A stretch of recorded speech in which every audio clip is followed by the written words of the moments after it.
어제는 우리 오아름 양이 결혼을 해서 우리 교인들 많은 분들이 가서 함께 축하를 했습니다.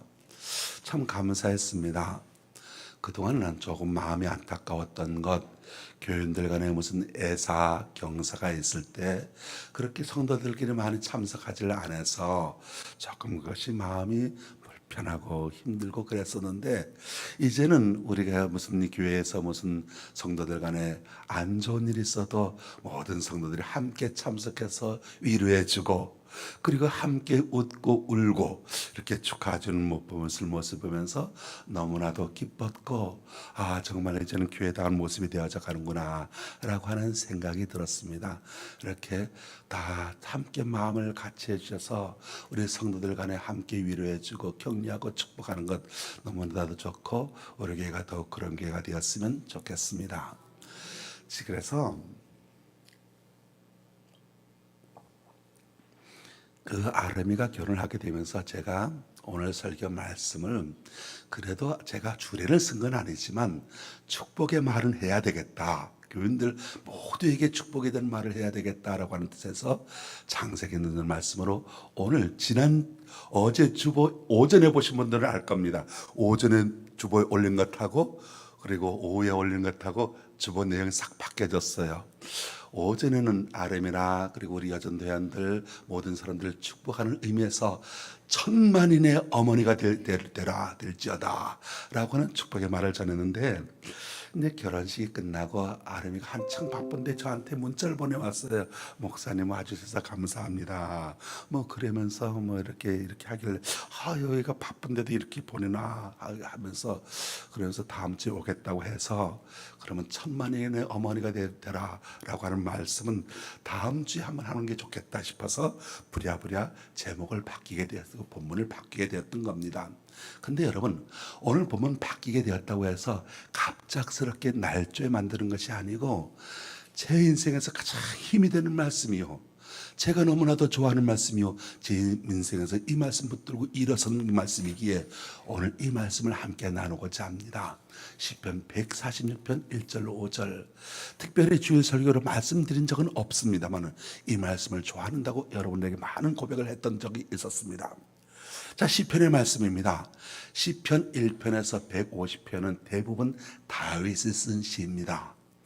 그 중에서 다윗이 어린 시절, 유소년 시절에 쓴 시도 있고, 청년 시절에 지은 시도 있고, 이제 생을 거의 정리하는 황혼기에 지은 시도 있습니다. 그런데 오늘 시편 146편 2절 말씀을 보면 다윗이 이 시를 어느 때에 지었는지를 알 수가 있습니다. 2절 말씀. 나의 생전에 여호와를 찬양하며 나의 평생에 내 하나님을 찬송하리로다. 2절을 보면 나의 생전에 라는 말이 나오고 나의 평생에 라는 말이 나오고 있습니다. 보통 이런 표현은 젊은 사람은 쓰지 않지요. 인생의 지긋한 나이에 지나온 인생들을 되돌아보면서 내 생전에 내 평생에 라는 말을 씁니다. 그래서 이 시편 146편 이 말씀은 150편에 이르기까지 시편의 총 결론에 해당되는 부분이지요. 이 다윗이 인생에서 여러 가지 우여곡절을 겪었던 사람입니다. 시골 목동에서부터 시작해서 선민 이스라엘의 대왕이 되기까지 인생의 아래와 위를 다 경험해 본 사람입니다. 또한 모든 적국을 다 물리쳐서 나라의 평안을 누릴 때도 있었던 반면에 자기 자식에게 쫓겨 비참하게 도망다니기도 해야 했고, 인생의 쓴맛과 단맛과 신맛과 떫은 맛까지 다 맛본 사람이었습니다. 인생을 살아가면서 온갖 사람을 만나면서 인생의 산전수전, 공중전, 수중전 다 치러온 사람이지요.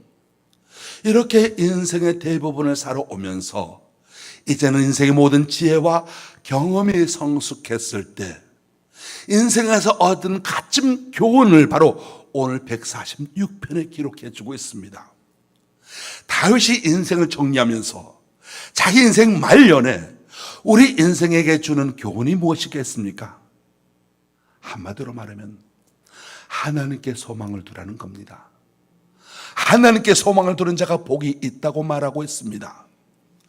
5절 하반절 말씀 보면 여호와 자기 하나님에게 자기의 소망을 두는 자는 복이 있도다라고 했습니다. 하나님께 소망을 두는 자가 복이 있습니다. 여기서 하나님께 소망을 둔다라고 하는 말은 꼭대기라는 뜻이 있습니다. 하나님께 최고의 소망을 두는 자가 복이 있다는 뜻입니다. 그렇습니다. 사랑하는 성도 여러분, 하나님은 우리의 소망이십니다. 하나님은 우리의 최고의 소망이십니다. 하나님께 소망을 두는 자가 복이 있습니다. 이스라엘 시대에, 이사야 시대의 이스라엘은 아수르 제국의 침략을 받습니다. 이때 이스라엘은 강대국 애굽을 의지하고 도움을 청했습니다. 그러자 아수르의 장수 랍사게는 애굽을 의지하는 것은 상한 갈대 지팡이를 의지하는 것과 같다고 했습니다. 이사야 36장 6절 말씀, 보라, 내가 애굽을 믿는도다. 그것은 상한 갈대 지팡이와 같은 것이라. 사람이 그것을 의지하면 손에 찔리려니 애굽 왕 바로는 그를 믿는 모든 자에게 이와 같으니라. 산정호수 명성산 억새 축제가 유명합니다만 그 억새, 그 갈대를 꺾어 그것도 부러진 갈대로 지팡이를 삼는다라고 하는 것 얼마나 어리석은 일이겠습니까? 그 어리석은 일들을 이스라엘 시대 이스라엘 백성들이 하고 있었다는 겁니다. 오늘날 많은 사람들이 그렇습니다. 상한 갈대와 같은 지팡이를 의지하고 있습니다. 그 지팡이가 무엇입니까? 어떤 사람은 자식을 의지합니다. 자식이 소망이고 희망인데 그 자식에게 문제가 생겨서 그냥 좌절하고 넘어지는 사람 봅니다. 어떤 사람은 아내와 남편이 의지의 대상인데 남편을 떠나고 아내가 떠나면 내가 이제 살아서 무엇하랴 자신도 뒤따라가는 경우를 봅니다. 어떤 사람은 돈을 의지합니다. 돈이 내 생명과 건강을 지켜주고 내 인간관계를 지켜주고 내 미래를 든든히 해줄 것이라고 믿다가 어느 날 그 돈이 한꺼번에 사라지게 될 때 스스로 목숨을 끊는 경우도 봅니다. 물론 사람들의 상당 부분에서 자기가 의지하는 것에 대한 나름대로 이유는 있을 겁니다.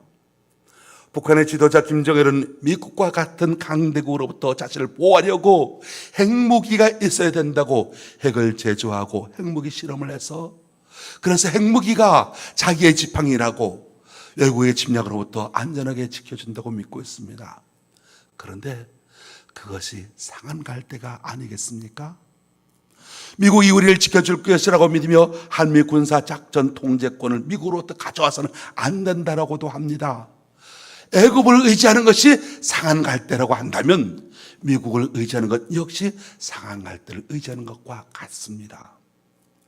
인간은 개인적으로 집단적으로 무엇인가 의존해서 살려고 합니다. 약하기 때문에 불안하기 때문에 나보다 더 강한 것 의지하려고 그렇게 하는 경향이 있습니다. 그런데 성경은 말합니다. 인간이 믿고 의지하는 것들은 아수르 장수 랍사게가 말했던 바와 같이 다 상한 갈대 지팡이와 같은 것이라고 말하고 있습니다. 이 시간 나를 살펴봅니다. 내가 무엇을 의지하고 있습니까? 내가 의지하는 1순위가 무엇입니까? 나는 혹시 상한 갈대와 같은 것을 의지하고 있지는 않습니까? 내게 큰 어려움이 갑자기 닥쳐왔을 때 제일 먼저 어디를 찾아가고 있습니까? 떠올리는 이가 누굽니까? 내가 가장 의지하는 것, 실제적인 것이 무엇이며 누구입니까? 조용히 이름 한번 거명해 보십시오. 내 자식들, 내 저금 통장, 내 등기부 등본, 내 직업과 내 일, 내 아내, 내 남편, 술, 담배, 내 인간관계와 친구, 내가 먹는 약, 내 사업, 내 자신, 내가 지내왔던 화려한 과거들, 어느 것이 내가 의지하는 지팡이가 되고 있습니까? 여러분이 가장 의지하고 사는 것, 실제적인 것 무엇이겠습니까? 오늘 보면 3절로 4절 말씀 보면 귀인들을 의지하지 말며 도울 힘이 없는 인생도 의지하지 말지니 그의 호흡이 끊어지면 흙으로 돌아가서 그날에 그의 생각이 소멸하리로다 말씀합니다. 귀인은 누굽니까? 귀인, 문자 그대로 귀할 귀자, 사람 인자에서 귀한 사람을 말하지요. 여기서 말하는 귀인이란 하나님께서 귀하게 여기는 사람을 말하는 것이 아니라 사람들이 귀하게 여기는 사람, 그것을 귀인이라고 말합니다. 그래서 개역성경에 보면 귀인을 방백이라고 표현하고 있는데, 방백, 백성들의 지도자를 말하는 거죠. 사람들이 귀하게 여기는 귀인, 사람들이 귀하게 여기는 방백은 누굴 말하겠습니까? 높은 지위에 있는 사람, 권력을 가지고 있는 사람, 많은 돈을 가지고 있는 사람, 한마디로 사람 사이에서 뭔가 영향력 있어 보이는 사람, 이것을 귀인이라고 합니다. 그런데 오늘 성경 말씀, 그런 영향력 있는 사람을 의지하지 말라고 말합니다. 왜? 상한 갈대 지팡이와 같다고 말씀합니다. 귀인들이 가지고 있는 영향력이나 부와 권력이란 오늘 있다가 내일 아궁에 던져지는 들풀과 같다고 합니다. 귀인들이란 결국 썩어질 인생이라고 하는 것이죠. 귀인들이 지금 가지고 있는 그런 권력도 어떤 순간에 무상하게 하루아침에 무너지게 된다는 겁니다. 1970년대 대표적인 귀인 중에 박정희 대통령을 꼭 들을 수 있을 겁니다. 그렇게 백성들로부터 초항을 받았지만 그는 측근 중에 측근으로부터 총탄에 맞아 허무하게 인생이 쓰러졌습니다. 귀인들이 가지고 있던 그 많던 돈과 권력도 한순간에 없어지는 것을 봅니다. 우리나라 어떤 전직 대통령과 그 부인도 사람들로부터 그렇게 귀인이라고 대접을 받은 것 같았지만 그 영향력이 어느 한순간 휴지 조각이 되고 있지 않습니까?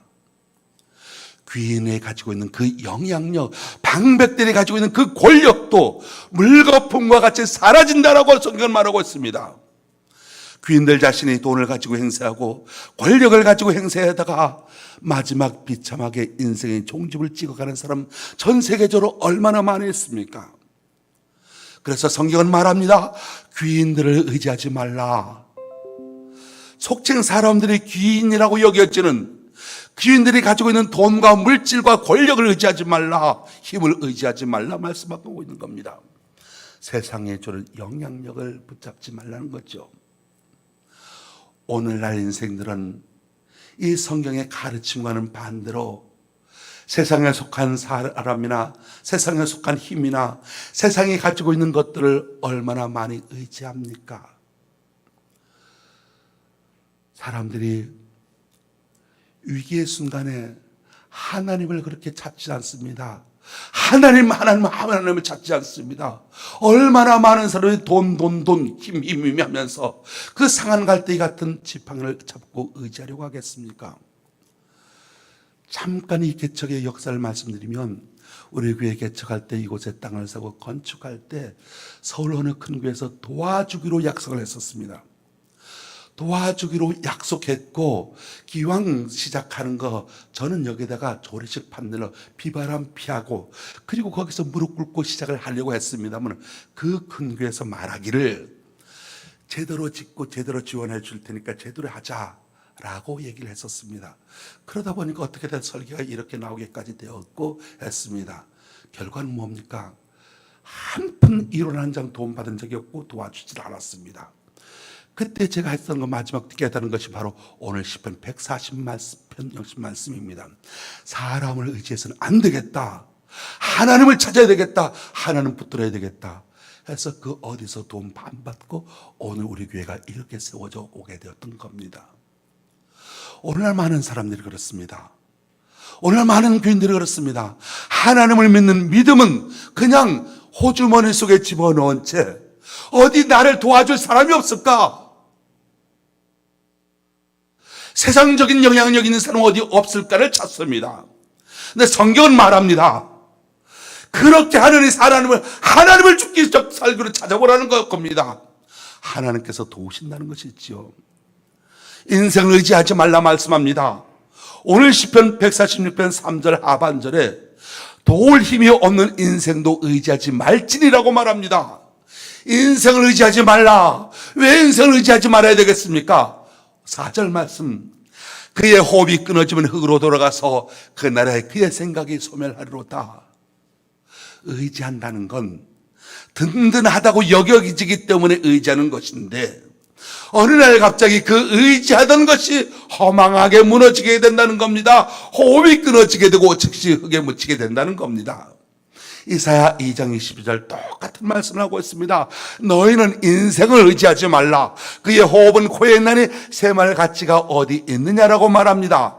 아무리 인간의 영향력이 있어 보인다 할지라도 그의 코에 호흡이 있는데 그 코에 호흡이 소통이 끊어지면 그 모든 것이 끝나게 된다는 겁니다. 저는 목사로서 비교적 적지 않은 사람들의 장례를 치러 왔습니다. 전혀 모르는 사람들로부터 연락을 받아 이렇게 장례를 좀 치러달라는 연락도 많이 받았고, 그렇게 혼자 가서 조용히 장례를 치른 적도 많이 있습니다. 90이 훨씬 넘은 분의 장례를 치렀고, 안타깝게도 저보다 한참 연배가 아래인 분들의 장례도 치렀습니다. 하관 예배를 들을 때 인생이라는 것이 이렇게 가는구나, 이렇게 묻히는구나 생각을 합니다. 이렇게 금방 묻힐 텐데 왜 그렇게 미워하고, 왜 그렇게 분노하고, 왜 그렇게 속상해하고, 왜 그렇게 아무것도 아닐 수 있는 것 가지고 그렇게 다투면서 살아가느냐 생각을 해보게 됩니다. 그리고 관에 누워있는 그분의 얼굴을 보면서 그가 나라고 생각하고 내가 지금 저 관에 누워있다고 생각하면서 관 속에 있는 내가 관 밖에 장례 예배를 집도하고 있는 저를 바라보면서 생각해 본 적이 있습니다. 우리 인생이 한 500년 사는 것 같지만 장례식에 가면 그것은 나와 상관이 없고 나하고는 먼 일로 여겨지지만, 그런데 그런 일이 금방 나에게 달려온다는 겁니다. 제 요즘 고민이 제 걸음이 많이 늦어졌다는 겁니다. 충격입니다. 제가 보면 우리 젊은 아가씨들 걸어가는 거 보면 제가 못 따라가요. 얼마나 충격이 있는지요. 제가 젊었을 때는 그 어떤 사람보다 더 빨리 잘 걷던 사람이었는데 이제는 걸음이 늘어지게 되고 이제는 뭔가 활력을 놀아가는 것을 보게 될 때 참 많이 실망을 하게 되고 겁이 덜컥 납니다. 어느 날 호흡이 끊어지면 내가 하는 말과 내가 하는 말, 생각, 계획, 꿈, 그 모든 것이 일순간에 정지되고 소멸되어 버리고 말 겁니다. 파스칼은 인간은 흔들리는 갈대라고 말을 했습니다만, 갈대와 같은 인생을 어찌 의지하고 어찌 상한 갈대와 같은 인간을 지팡이로 삼을 수가 있겠느냐. 오늘 말씀이 그 말씀입니다. 인생을 의지하는 것은 부질없는 일이요 어리석은 일이며 한여름밤의 꿈과 같은 것이 됩니다. 왜 그렇겠습니까? 전도서 1장이 그것을 알려줍니다. 전도서 1장 2절 3절. 전도자가 이르되 헛되니 모든 것이 헛되도다. 해 아래서 수고하는 모든 수고가 사람에게 무엇이 유익한가. 인생이 의지하는 것, 인생에 속하는 것들을 의지하는 모든 것들 다 헛되다는 가르침입니다. 인생에 속한 그 무엇도 의지하지 말라는 것이지요. 다 지나가고 썩어 없어질 거라는 겁니다. 상한 갈대 지팡이와 같은 것들로 그것은 인생의 의지가 되지 못하고 도움이 되지 못한다는 겁니다. 많은 사람들이 실제적으로 자기 자신을 의지하면서 살아가지요. 근데 사실 제가 제 자신을 살펴보면 가장 믿을 수 없는 사람이 제 자신인 것 같습니다. 약속을 해놓고도 까마득하게 잊어버립니다. 핸드폰을 들고 전화하면서 내가 핸드폰을 어디다 뒀지? 호주머니를 찾습니다.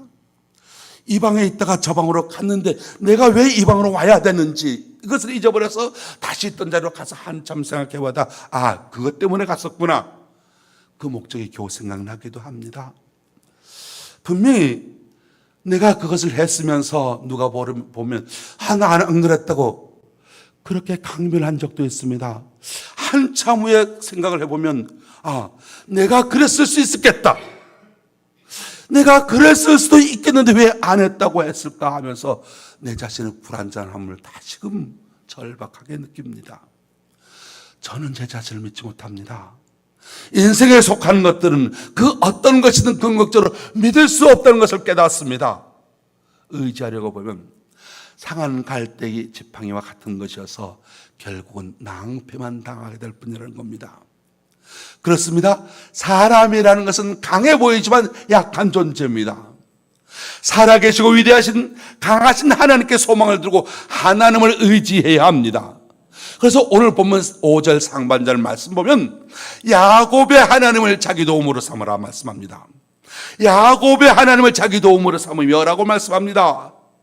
야곱의 하나님이라고 했습니다.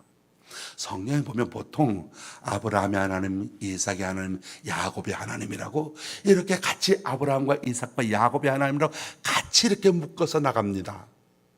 그런데 오늘 본문 말씀에 보면 아브라함의 하나님, 이삭의 하나님은 빠지고 야곱의 하나님이라고 말하고 있습니다. 왜 그랬을까요? 왜 아브라함의 하나님이나 이삭의 하나님은 빠지고 야곱의 하나님을 의지하는 자라고 말하고 있을까요? 왜 그랬을까요? 아브라함의 하나님이라고 하면 사실 우리가 감당이 안 됩니다. 아브라함이 누굽니까? 그는 하나님의 음성을 듣고 순종해서 자기 고향 친척 아비 집을 떠난 사람입니다. 그 옛날에. 그리고 100세에 난 아들 독자 이삭, 그 귀한 아들을 하나님 앞에 번제로 드리라, 그 말씀 듣고 군소리 안 하고 그렇게 하다가 믿음의 조상이 되었던 사람입니다.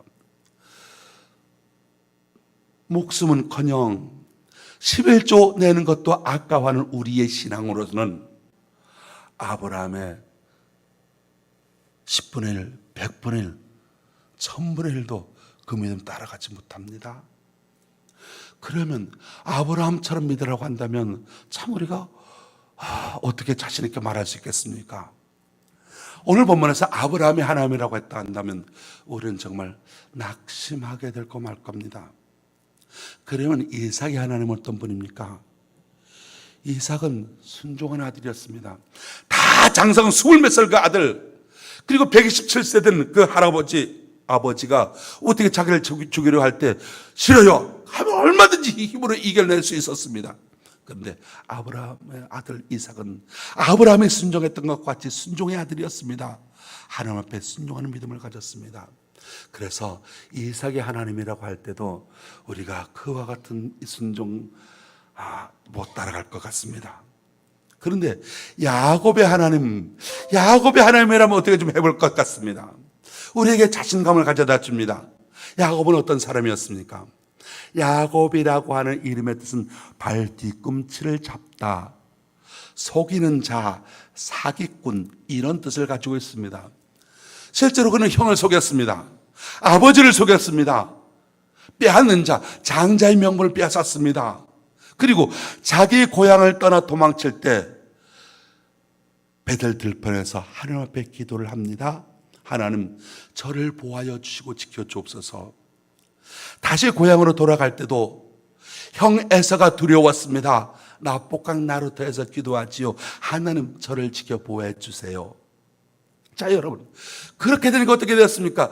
그렇게 죄가 많고 그렇게 허물 많고 그렇게 불의했던 야곱이라도 하나님께서 용서해 주시고 하나님께서 사랑해 주시고 하나님께서 구원해 주시고 하나님께서 축복해 주셔서 이스라엘이라고 하는 새로운 은총을 받게끔 하여 주셨다는 사실입니다. 그래서 오늘 우리가 여기 시편에서 다윗이 왜 아브라함의 하나님, 이삭의 하나님을 빼놓고 야곱의 하나님이라고 하시는지 그 이유를 알 것 같습니다. 무슨 뜻입니까? 야곱과 같은 부족한 사람도 구원해 주시고 야곱과 같은 죄도 용서해 주시고 야곱과 같은 사람도 축복해 주셨다고 한다면 하나님께서는 우리에게도 구원해 주시고 용서해 주시고 사랑해 주시고 축복해 주실 것을 믿습니다. 야곱을 도우신 하나님, 저와 여러분을 도우십니다. 야곱의 하나님이 저와 여러분을 도우시는 하나님이 될 줄로 믿습니다. 야곱의 하나님 어떤 하나님이십니까? 전능하신 능력으로 도우시는 하나님입니다. 야곱이 광야에서 돌베고 베겨 잠잘 때 하나님께서 천사를 보내셨습니다. 들짐승들이 해치지 못하게 하셨습니다. 야곱이 외삼촌 라반에게 협박 위협을 받을 때 하나님께서 라반의 꿈속에 나타나셔서 야곱을 해치지 못하도록 하셨습니다. 야곱이 야복 강가에서 기도할 때 하나님께서 형 에서의 마음을 녹여주셨습니다. 화해 만남이 이루도록 해주셨습니다. 야곱이 세겜성에서 아들들의 살인으로 인해서 위기를 맞이합니다. 하나님께서 어떻게 하십니까? 주변 족속들에게 두려워하는 마음을 주셔서 야곱을 건드리지 못하게, 해치지 못하게 하셨습니다. 야곱의 하나님은 도우신 하나님이십니다. 야곱의 하나님은 지금도 저와 여러분을 도우신 하나님이십니다. 야곱의 하나님께 소망을 두는 자는 복이 있는 자가 된다고 말씀합니다. 하나님의 도우심을 받는 자는 그 어떤 것도 어떤 세력도 해치지 못합니다. 남편 없이 홀로 아이를 키우는 여인이 있었습니다. 어느 날 그녀가 손에 움켜진 돈 10,000원을 가지고 동네 모퉁이에 있는 구멍가게로 가서 분유를 사려고 갔습니다. 분유 한 통을 계산대로 가져가니 그 분유 가격이 16,000원이라고 주인이 말합니다. 가진 것은 10,000원이요 가분유 한 통의 값은 16,000원인지라 힘없이 돌아서는 아이 엄마 뒤에서 가게 주인은 분유통을 다시 제자리에 갖다가 놓으려고 합니다. 그러다가 분유통을 선반 진열대에 올려놓다가 일부러 고의로 그 분유통을 땅에 떨어뜨립니다. 그리고는 힘없이 나가는 아이 엄마를 불러세우고 통이 찌그러진 분유통 분유값은 반값이라고 말해줍니다. 아이 엄마가 내놓는 10,000원을 받고서 분유통과 함께 거스름 돈 2,000원을 내줍니다. 아이 엄마는 감사한 마음으로 분유를 얻었고 가게 주인은 8,000원의 행복을 얻게 됩니다. 아이 엄마의 마음을 상하지 않게 하려고 하는 주인의 마음에서 우리는 천국을 봅니다. 천국은 저 멀리 동떨어져 있는 데가 아닙니다. 진정한 부자는 누굽니까? 진정한 귀인은 누굽니까? 재산이 많은 사람, 권력이 많은 사람이 귀인이 아니라 다른 사람을 배려하면서 그렇게 살아가는 스스로 행복을 찾아가는 사람이 귀인이지 않겠습니까? 오늘 말씀, 귀인이나 사람들의 도움을 바라지 말고 고아와 과부와 나그네와 작은 자를 돕는 삶을 살아가는 것, 우리 주님께서 마태복음 25장에서 말씀하셨습니다. 하나님을 의지할 때 하나님께서 우리를 도와주십니다. 우리의 생명이 흙으로 돌아가기 전 이렇게 나누고 돕고 하나님의 사랑을 전하는 그런 축복된 삶을 살아가야 되겠습니다. 세상 떠나는 날 모든 사람은 유에서 무로 돌아갑니다. 심지어 여러분, 죽으면 한평 땅에 다 묻힌다라고 하지만 그 무덤도 영원히 자기 것 아니지 않습니까? 오늘 본문 5절, 야곱의 하나님을 자기의 도움으로 삼으며 여호와 자기 하나님에게 자기의 소망을 두는 자는 복이 있도다. 여기 보면 자기라고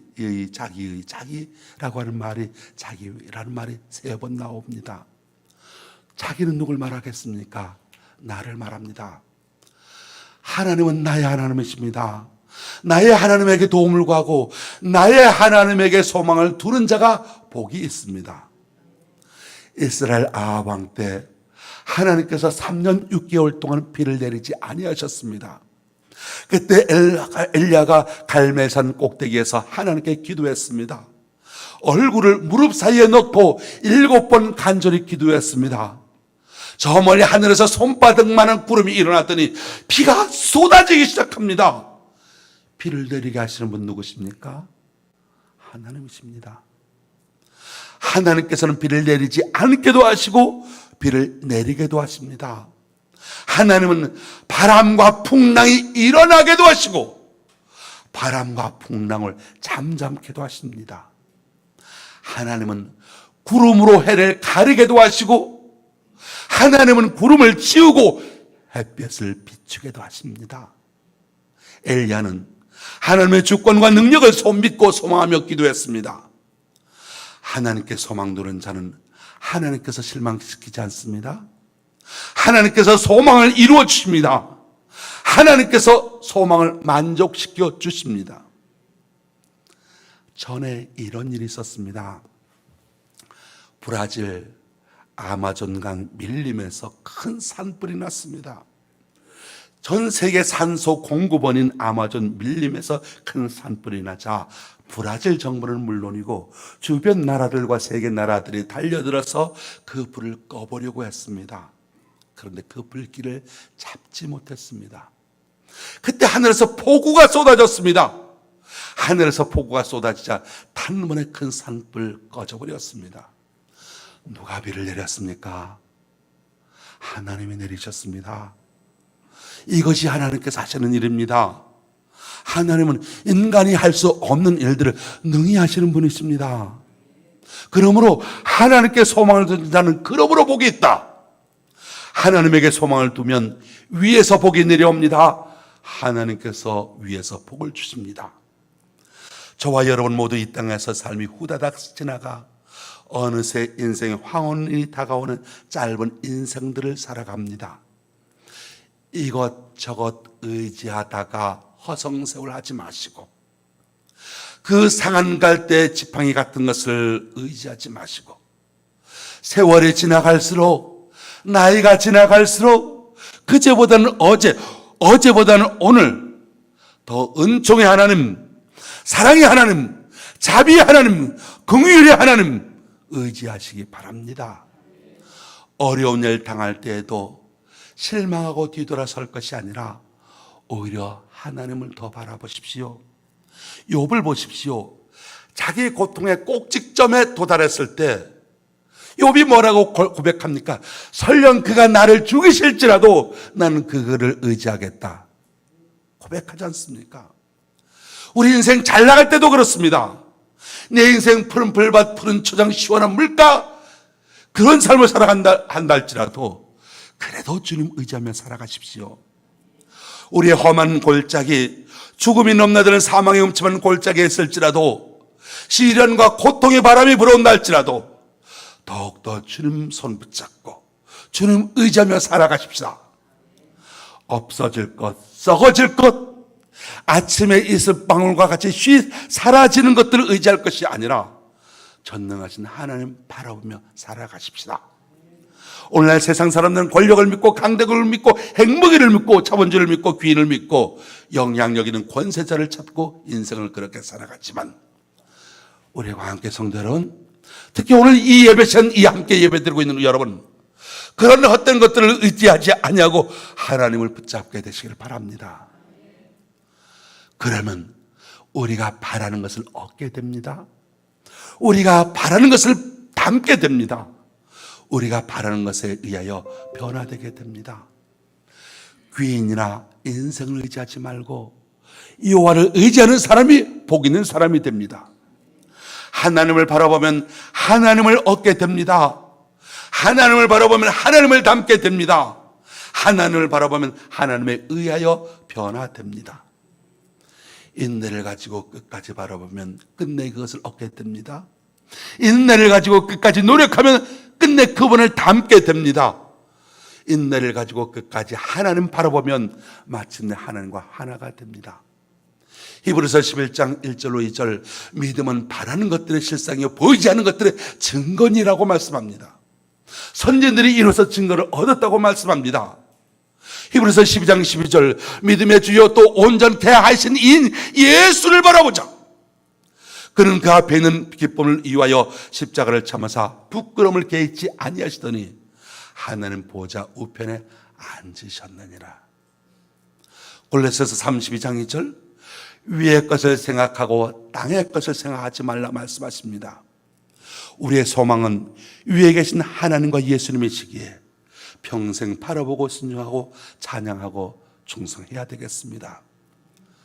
하나님을 바라보는 성도가 되시길 축원합니다. 하나님께 소망을 두는 자가 되어서 하나님의 도우심을 받는 여러분 되시길 바랍니다. 하나님을 의지하고 하나님을 섬기는 삶으로 하나님을 찬양하고 하나님께 영광 돌리는 귀한 삶이 다 되시기를 예수님의 이름으로 축원합니다. 기도하겠습니다. 하나님 아버지, 우리 인생의 귀한 교훈을 가르쳐 주시니 감사합니다. 저희로 이 세상의 상한 갈대와 같은 것들을 의지하며 살지 않게 하여 주옵시고 온전히 하나님만 의지하고 살게 하여 주옵소서. 우리가 푸른 풀밭 맑은 시냇말가에 있을지라도 주님 의지하게 하여 주옵시고 우리가 험한 골짜기 사망의 음침한 골짜기로 다닐지라도 거기서도 막대기와 지팡이로 인도하시는 주님을 의지하며 살게 하여 주옵소서. 예수님의 이름으로 기도합니다. 아멘. 568장 찬송하겠습니다.